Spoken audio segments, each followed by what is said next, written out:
안녕하세요. 정구의 무한동력 정구입니다. 삼성전자 완전 뽑기 두 번째 편입니다. 1편은 메모리 분야에서 왜 실적이 안 났고 앞으로 실적이 어떻게 될지에 대한 내용을 했다면요. 이제 두 번째 내용에서는 메모리 시장 반도체에서 지금 1등인데 비메모리 반도체에서도 이제 삼성이 먹거리를 찾고 있다는 그런 내용입니다. 시작하겠습니다. 먼저 1부에 얘기했던 것처럼 2017년에는 엄청난 주가 상승이 있었는데 이때 매출이 엄청 좋았습니다. 이때가 이제 메모리 슈퍼사이클이라고 불렀고요. 이때 서버 시장이나 아니면 뭐 빅데이터다 이래서 데이터 스토리지나 아니면 그 데이터 센터 같은 IDC 그 서버 수요가 엄청 늘어나서 이 매출이 늘면서 주가도 상승하게 됐고요. 그런데 잘 봐보면 과거에 한 2012년에서 2013년도쯤에 매출이 한번 또 뛴 적이 있거든요. 이게 삼성전자에서 이렇게 주가 흐름이 이렇게 있으면 한 번, 두 번 튄 적이 있는데 이때는 왜 튀었는가? 그때를 한번 과거로 돌아가 보면요. 이게 삼성전자에서 이제 반도체, 모바일, 디스플레이, 가전 이게 메인 이제 삼성전자의 이제 매출 사업부인데요. 메모리 슈퍼사이클일 때는 반도체 부서에서 엄청난 매출 상승을 일으켰고 2013년도에는 스마트폰 판매 쪽 모바일 사업부에서 엄청난 매출 증가를 일으킵니다. 이런 식으로 기존에는 매출이 없다가 갑자기 매출이 많이 튀는 정도의 드라마틱한 영업이익이나 매출이 상승해야 그 주가도 엄청나게 뛰어오르는데요. 보시면 알겠지만 아까 전에 2013년에 매출이 엄청 뛰었잖아요. 이때 보면 매출이 그 반도체 쪽은 거의 뭐 오히려 줄어들고 이런 상황에서 보이시나요? 두 배가 넘게 매출이 상승했어요. 영업이익이거든요, 이거는. 영업이익이 두 배가 넘게 상승하면서 엄청난 주가 상승을 일으킨 원인입니다. 그러니까 주가가 이렇게 점프하려면 뭐 기존에 하던 거를 이미 잘하는 거는 크게 상승하기 어렵고 뭐 추가적인 매출이 나타나거나 그 매출이 엄청나게 점프했을 때 주가가 올라갈 수 있거든요. 지금까지 이제 과거에 지금 보면 모바일 때문에 한 번 점프했고 그 다음에 최근 2017년에는 메모리 시장이 호황이어서 삼성전자가 엄청난 가격 점프를 했습니다. 일부에서 제가 얘기했던 거는 주가가 하락했던 거가 이제 회복하고 그 자연스럽게 오르는 우상향하는 거에 대한 내용들이 주로라면 그걸 더 한 번 더 주가가 점프하려면 어떤 일이 있어야 되나. 근데 마침 삼성전자는 그걸 준비하고 있다는 걸 얘기 드리려고 합니다. 보시면 어디서 매출을 더 끌어올리면 되나 싶을 텐데요. 사실 지금 점유율을 보면 메모리 시장 같은 경우는 삼성전자가 이미 45.7%로 거의 압도적인 1등을 하고 있고요. 그리고 낸드 플래시 시장 같은 경우도 삼성전자가 매우 높은 비중으로 1위를 하고 있습니다. 그리고 뭐 애플이 제일 잘 나갈 것 같긴 하지만 실제 글로벌 판매로 보면 화웨이와 삼성전자 안드로이드 계열 쪽이죠. 이 판매량이 훨씬 높습니다.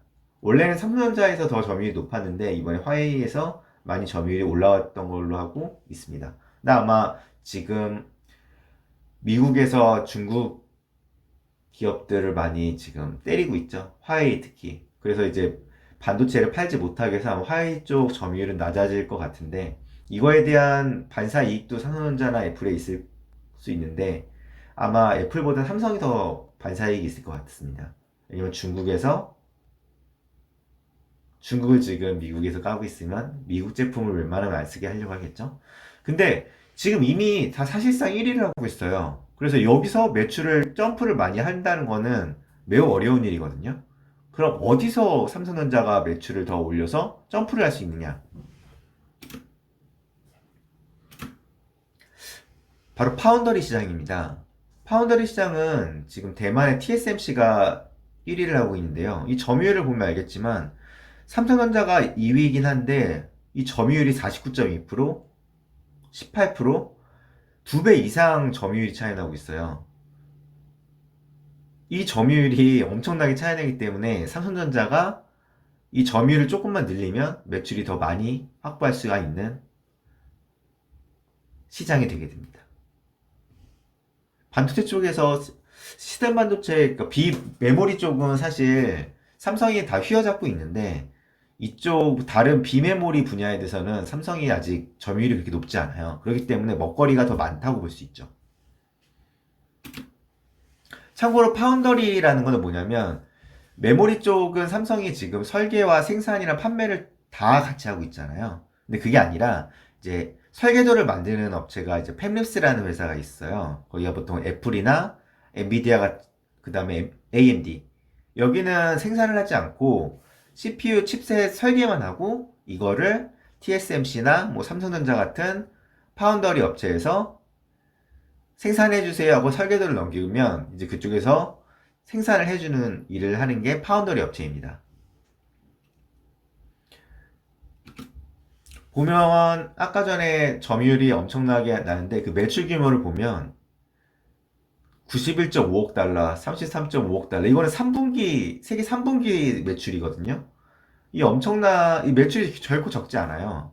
근데 여기 밑에 있는 거 보면 SIMC는 중국 쪽이고 그리고 나머지 이제 이런 업체들 같은 경우는 왜 삼성전자와 TSMC, 이거 파운더리 시장에서 왜 두 곳이 주목받고 있냐면, 이제 그 반도체에서는 이제 미세 공정으로 올라가면, 뭐 7나노다, 뭐 6나노다, 뭐 5나노다, 이런 미세 공정으로 올라가게 되면 웨이퍼 하나에 더 많은 칩을 만들 수 있게 돼서, 그러면 더 적은 비용으로 더 많이 생산할 수 있고, 그리고 이제 그 미세 공정이 일어나면 그 간격이 더 짧아서 데이터 전송 실제 물리적인 길이가 짧아지면 더 데이터 뭐 전송이나 뭐 이런 거에 더 효율적이잖아요. 그러면 그 효율적이게 되면 에너지 손실이 없으니까 어떻게 보면 발열도 줄어들고 성능도 더 좋아지고 그런 장점이 있습니다. 근데 지금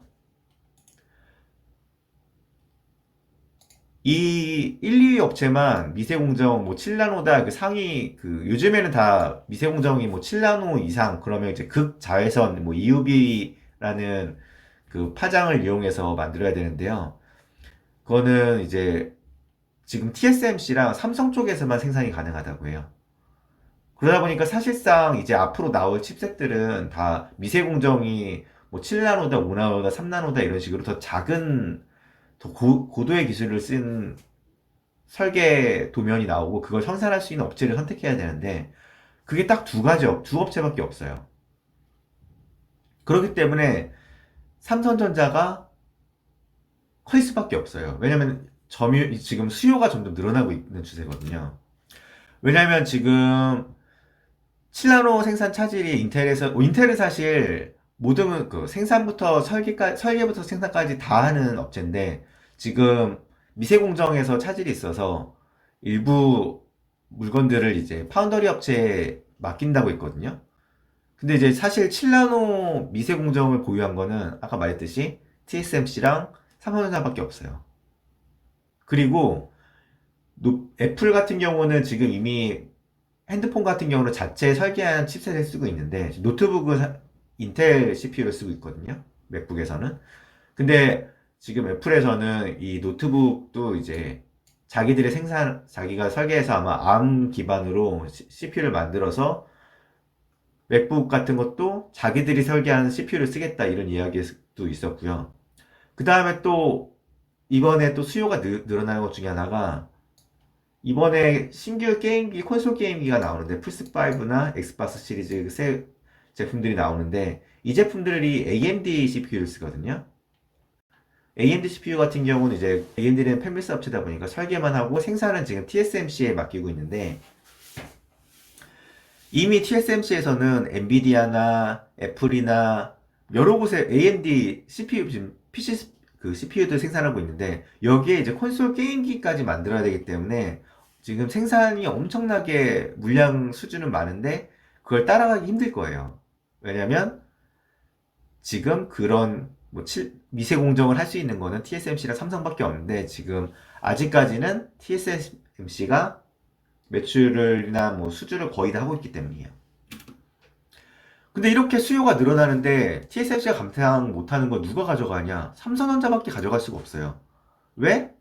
아까 말했듯이 미세공정 7나노 공정이 가능한 거는 삼성전자밖에 없거든요. 그리고 삼성전자가 평택 공장에 지금 엄청나게 그 규모가 큰 뭐 2공장, 3공장을 지어서 지금 미세공정 그 생산이 가능한 공장도 크게 지었고요.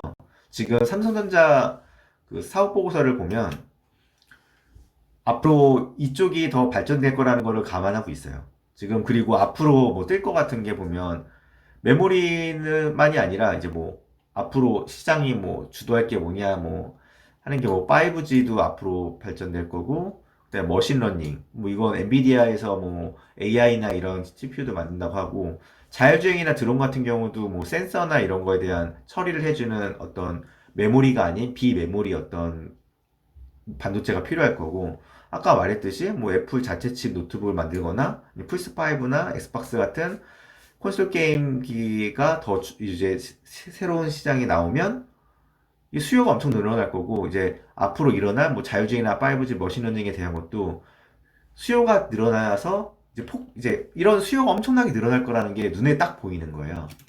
이거는 제가 혼자 생각하는 게 아니라 이거는 삼성전자 2019년 사업보고서에 있는 내용인데 이미 삼성전자에서도 알고 있어요. 서버나 정보 고용량으로 인해 메모리 시장의 지속적인 성장이 예상된다고 돼 있고 근데 이거는 아마 점진적 성장이 가능할 거고 이제 폭증을 할 수 있는 거는 뭐 일부 얘기했던 것처럼 DDR5가 서버 시장에 도입될 거라는 것과 근데 이것만이 아니라 이제 이미 성숙된 시장이거든요. 어떻게 보면 PC나 이런 서버 시장은 그냥 그 공급 양만 늘어나는 건 근데 아직 사물 인터넷이나 5G나 이런 거는 아직 깔려 있는 게 적어요.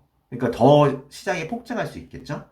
이 폭증하는 거를 예상해서 삼성에서는 이미 파운더리 쪽에 더 힘을 실어주고 있는 거예요. 이러면 매출이 엄청 이제 미래 먹거리가 된다고 보시면 돼요. 이미 지금 평택 쪽에서는 삼성전자에서 1공장을 이미 지었고 여기는 메모리 반도체 위주로 했는데 이제 2공장도 원래 미세공정 EUV로 해서 메모리 생산만 하려고 했다가 이제 앞으로 이런 방향성상 메모리 반도체만이 아니라 이제 시스템 반도체까지 생산을 고려하고 있고 이제 파운더리 쪽 생산도 가능하다고 합니다. 그리고 3공장도 지금 짓고 있기 때문에 앞으로 이제 시스템 비메모리 반도체에 대해서도 이제 삼성전자에서 캐파를 더 키우고 있다는 걸 알아주세요. 근데 이렇게 해서 말만 하는 게 아니라 이미 삼성에서는 결과를 보여주고 있거든요. 최근 기사들 보면 퀄컴 차세대 5G 칩 전량 수주. 왜냐면 TSMC는 이미 물량이 꽉 차 있기 때문에 아마 더 생산하기도 힘들 거예요. 그리고 IBM 서버용 CPU 위탁 생산. 그리고 엔비디아 같은 경우도 GPU 생산을 삼성전자에 맡겼어요. 이거는 앞으로 시장이 커지고 이거를 맡을 수 있는 거는 삼성전자밖에 없고 사실 지금 TSMC도 아마 포화 상태일 거예요. 공장이 필요하다고 바로 짓는다고 이제 바로 나오는 게 아니라 지으려면 2년, 3년 정도 걸리니까 아마 TSMC에서도 공장을 이미 많이 증설을 한다고 했겠지만 이렇게 수요가 폭발적으로 늘었 걸 뭐 예상 못했을 수도 있고 예상을 했더라도 그 수요 생각보다 더 많은 증가가 일어난 거죠. 그렇기 때문에 자연스럽게 삼성전자가 이 수주를 점점 맡을 겁니다. 이 파운더리 시장이 아까 뭐 잠깐 언급했지만 삼성전자가 먹고 있는 시장이 아직 작아요. 근데 지금 미세 공정을 할 수 있는 거는 삼성과 TSMC밖에 없거든요. 근데 여기에 있는 거를 여기서 생산 못하는 물량을 조금씩만 가져온다고 해도 지금 1위랑 2위 업체 그 점유율이 엄청나게 차이 나기 때문에 여기서 한 20%만 가져와도 37%, 2배 성장이 가능한 거거든요. 그렇기 때문에 파운더리 시장에서의 삼성은 성장 가능성이 아주 높다고 볼 수 있어요. 지금 이미 TSMC는 파운더리만 하는 업체거든요. 여기 성장률을 보세요. 꾸준히 상승하고 있잖아요. 근데 얘는 삼성전자는 지금 여기에 힘을 안 쓰고 있었는데 지금 약간 거의 뭐 평타형 뭐 거의 뭐 횡보 정도 수준이죠. 이 정도인데 이제 본격적으로 시작이 되면 이 점유율이 늘어나기 시작하면 매출이 더 엄청나게 늘어나기 시작할 거예요. 왜냐면 점유율이 2위인데도 낮고 앞으로 이런 파운더리 시장이 점점 커질 거니까요. 왜냐면 또 메모리 시장은 지금 삼성이 다 어떻게 보면 1위에서 많이 먹고 있는데 사실 메모리 시장보다는 비메모리 시장 규모가 훨씬 큽니다. 이거를 이 규모를 삼성이 뭐 이만큼만 먹어도 엄청난 거예요. 삼성은 앞으로 먹거리도 충분히 지금 확보했고 그 다음에 또 다음 3부에서는 폴더블 관련 내용을 할 건데요. 일단 지금 내용이 재밌었으면 구독과 좋아요를 꼭 눌러주세요. 네, 지금까지 정구의 무한동력의 정구였습니다.